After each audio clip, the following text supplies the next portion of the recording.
Good morning student. आज हम अपनी हिंदी की पाठ्य पुस्तक वसंत भाग 3 में जो संकलित राष्ट्र कवि रामधारी दिनकर द्वारा रचित भगवान के डाकिए कविता का अध्ययन करेंगे। इस कविता में कवि ने यह संकेत दिया है कि जो ये डाके के रूप में पक्षी और बादल है, ये हमारे लिए संदेश लाते हैं, लेकिन हम साधारण मनुष्य इनके द्वारा लाए गए पक्षी और बादल द्वारा लाए गए संदेशों को नहीं समझ पाते हैं।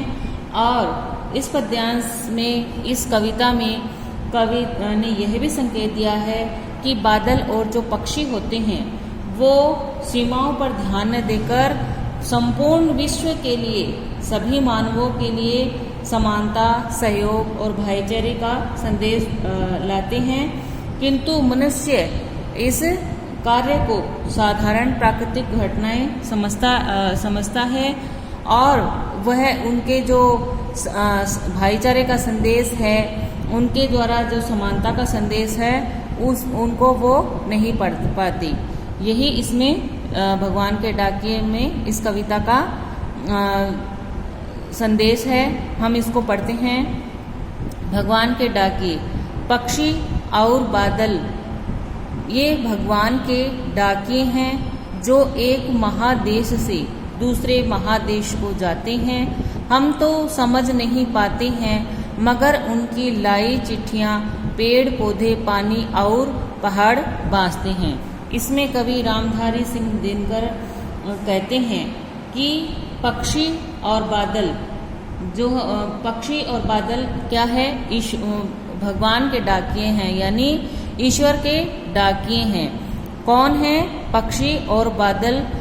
क्या है? भगवान के डाकिए हैं जो एक महादेश से दूसरे महादेश को जाते हैं।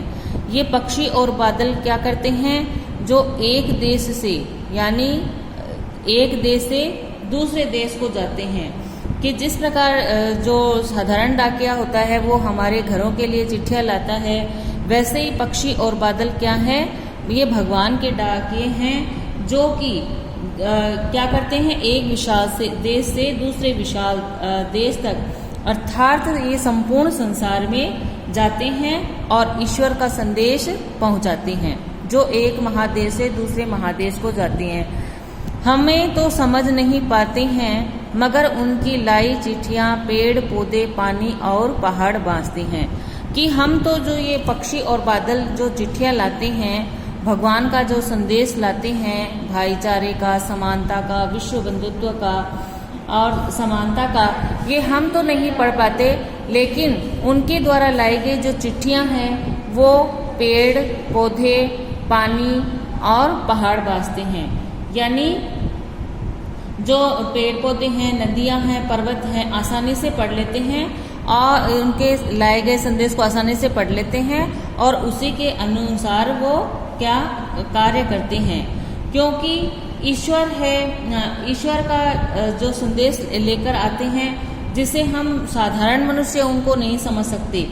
क्योंकि वो क्या संदेश लाते हैं, वे जो पक्षी और बादल है वे सभी जगह प्रेम, सद्भाव, एकता और समानता का संदेश लाते हैं, उसको फैलाते हैं, लेकिन हम उसको साधारण मनुष्य नहीं समझ पाते।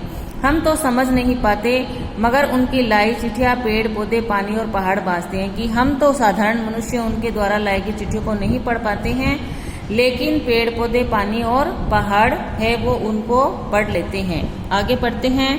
हम तो केवल यह आंकते हैं कि एक देश की धरती दूसरे देश को सुगंध भेजती है और वह सौरभ हवा में तैरते हुए पक्षियों की पांखों पर तीरता है और एक देश का भाप दूसरे देश में पानी बनकर गिरता है।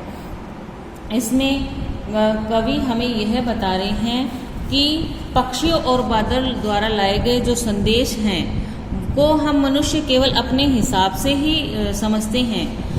हम तो केवल यह आंकते हैं कि एक देश की धरती दूसरे देश को सुगंध भेजती है। कि पक्षी और बादल द्वारा लाए गए जो संदेश है को हम मनुष्य क्या है, अपने हिसाब से समझते हैं, उनका मूल्यांकन करते हैं। कि जैसे कि एक देश की धरती दूसरे देश को सुगंध भेजती है, कि फूलों की जो महक है, हवा है और पक्षियों के पंखों के सहारे एक स्थान से दूसरे स्थान तक पहुंचाते हैं, और वह सौरभ हवा में तैरते हुए पक्षियों की पांखों पर तीरता और एक देश का भाप दूसरे देश में पानी बनकर गिरता। और जो पक्षी के पंखों के सहारे एक स्थान से दूसरे स्थान तक पहुंचाते हैं, और एक स्थान का जो भाप जल है वो भाप बनकर क्या करता है, दूसरे देश में बरसात के रूप में बरस जाता है। किंतु यह हम नहीं समझ पाते। यह कौन समझ पाता है? जो ये भगवान के डाकिये होते हैं वो इसको समझ पाते हैं, क्योंकि जो भगवान के डाकिये होते हैं वो किसी की सीमा में बंधकर अपना संदेश नहीं देते, बल्कि समान भाव से सभी को पहुंचाते हैं, और उनके भीतर है वो अपने पराये की भावना नहीं होती। हम तो केवल यह आंकते कि एक देश की धरती दूसरे देश को सुगंध भेजती है। हम तो केवल ये साधारण मनुष्य क्या समझ पाते हैं कि एक देश की जो धरती है, पृथ्वी है, वो दूसरे देश को सुगंध भेजती है, यानी खुशबू भेजती है। कि हम देखते हैं कि जो हवा चलती है तो हवा के साथ कभी सुगंध आती है, तो हम क्या सोचते हैं कि एक देश की धरती दूसरे देश को सुगंध भेजती है, और वह सौरभ हवा में तैरते हुए पक्षी के पांखों पर तीरता और एक देश का भाप दूसरे पन का पानी गिरता।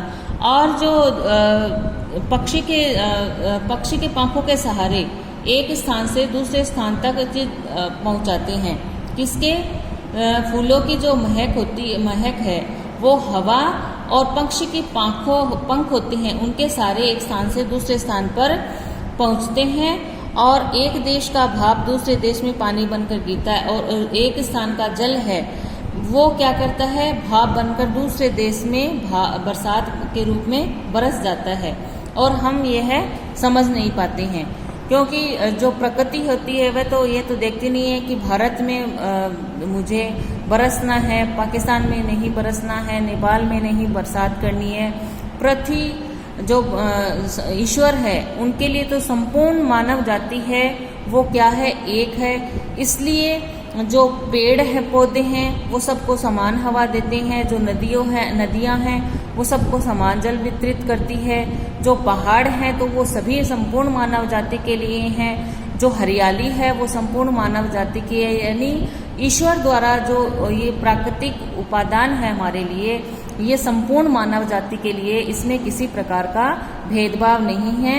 इसलिए ये पक्षी और बादल हैं, ये भगवान के डाकिये हैं, और ये संपूर्ण मानव जाति के लिए समानता, भाईचारा, विश्व बंधुता का संदेश लाते हैं, जिसे हम साधारण मनुष्य नहीं समझ पाते हैं।